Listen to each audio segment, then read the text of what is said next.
o Estádio Monumental de Núñez, em Buenos Aires, um caldeirão de barulho e paixão, testemunhou uma humilhação futebolística em 25 de março de 2025. O Brasil, o pentacampeão mundial, a seleção, foi humilhado por 4-1 por seu maior rival, a Argentina. Aquilo não foi só uma derrota, foi um massacre, a pior derrota do Brasil em um jogo das eliminatórias da Copa do Mundo. Os fantasmas de fracassos passados, do Maracanã em 50 e do Mineirão em 2014, voltaram para assombrar a nação. Julián Álvares abriu o placar depois de apenas 4 minutos. Enzo Fernandes ampliou 8 minutos depois. Quando Alexis Mac Allister fez o terceiro antes do intervalo, a única dúvida era quantos gols a Argentina faria. Matheus Cunha descontou para o Brasil aos 26 minutos, aproveitando uma rara falha de Cristian Romero. Mas qualquer esperança de reação foi extinta quando Giuliano Simeone, filho do técnico do Atlético de Madrid, Diego Simeone, marcou o quarto aos 71 minutos. O apito final foi recebido com júbilo pela torcida argentina e com um silêncio atordoado pelo lado brasileiro.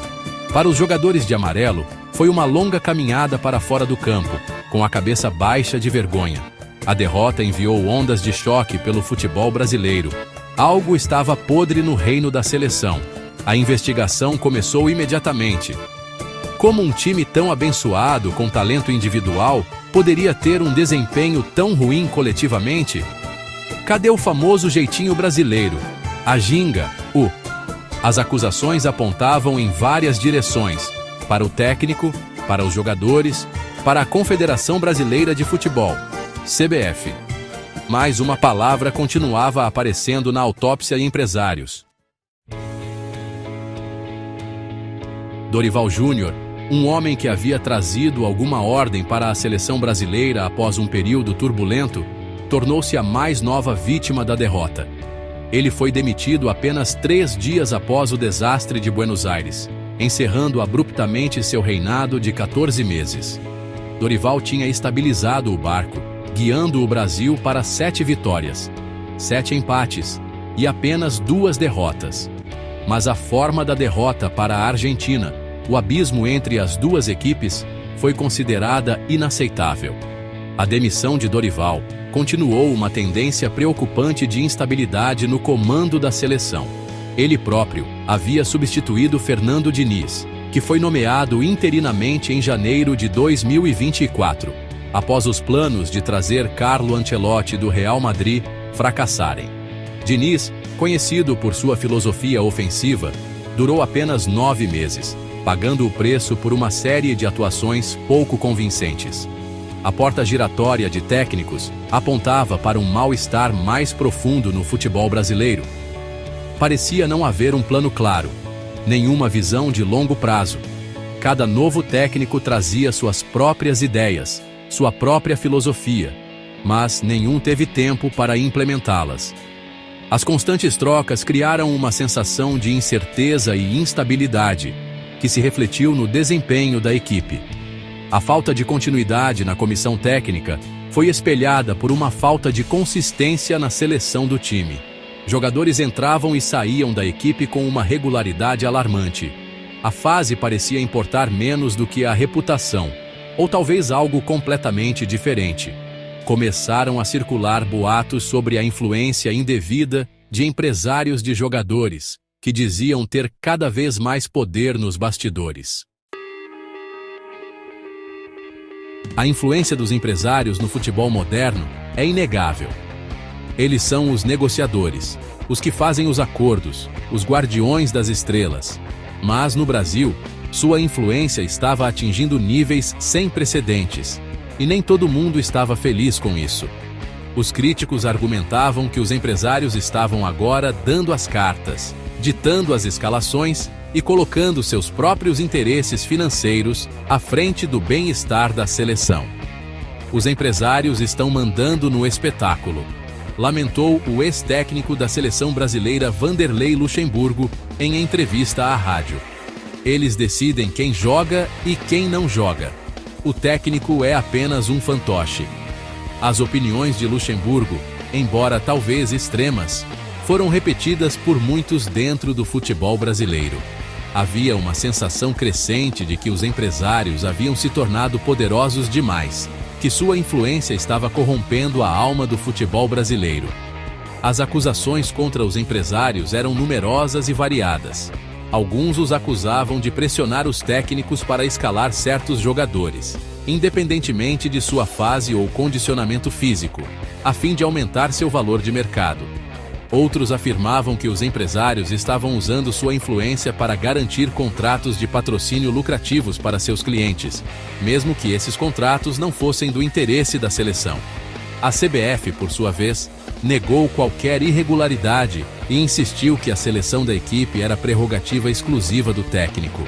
Mas os rumores persistiam, alimentados por uma série de convocações questionáveis e algumas decisões táticas desconcertantes. Os empresários, figuras outrora obscuras que operavam nos bastidores, estavam agora no centro das atenções, com cada movimento seu escrutinado. A influência dos empresários, real ou percebida, teve um efeito corrosivo no vestiário da seleção brasileira. Ela gerou suspeita e ressentimento. Jogadores que sentiam que estavam sendo preteridos porque não tinham o empresário certo, ou porque seu empresário não era poderoso o suficiente, começaram a expressar seu descontentamento. O espírito de equipe, a camaradagem que antes era uma marca registrada da seleção, estava se deteriorando rapidamente. O problema era particularmente grave entre os jogadores mais jovens, muitos dos quais representados por empresários ambiciosos, ansiosos para fazer seu nome. Esses empresários não tinham medo de jogar duro, de usar a mídia a seu favor, de pressionar o técnico. O resultado foi um clima de medo e incerteza, onde os jogadores estavam mais preocupados com sua próxima transferência, seu próximo contrato, do que com seu próximo jogo. Não é um ambiente saudável, admitiu um jogador veterano da seleção, falando sob condição de anonimato. Há muita puxada de tapete, muita fofoca nos corredores. Não é o Brasil que eu me lembro. As divisões dentro da equipe estavam lá para todos verem em campo. Os jogadores não pareciam mais jogar uns pelos outros, mas sim por si mesmos ou por seus empresários. O outrora temido ataque brasileiro, conhecido por sua fluidez e interação, havia se tornado previsível e unidimensional. A alegria característica havia desaparecido, substituída por uma determinação sombria de evitar a humilhação. A derrota para a Argentina deixou o Brasil em uma posição precária no grupo das eliminatórias sul-americanas para a Copa do Mundo de 2026. Os 6 primeiros se classificam automaticamente, mas o Brasil, após 5 jogos, estava em 5º lugar com apenas 2 vitórias. O impensável não se classificar para a Copa do Mundo era agora uma possibilidade muito real. A pressão sobre os jogadores era imensa. O Brasil, uma nação que vive e respira futebol, esperava nada menos que a classificação. Qualquer coisa menos seria considerada uma humilhação nacional. O peso da expectativa era um fardo pesado para carregar, e estava começando a pesar. O desempenho da equipe era cada vez mais irregular. Momentos de brilho eram intercalados com períodos de mediocridade abjeta.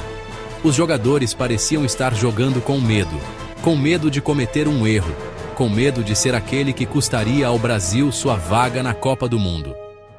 O abandono despreocupado do passado havia sido substituído por cautela e ansiedade.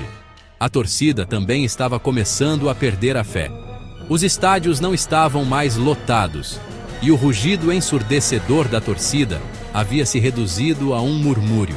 O público brasileiro, acostumado ao sucesso, estava lutando para se conformar com a possibilidade muito real de fracasso.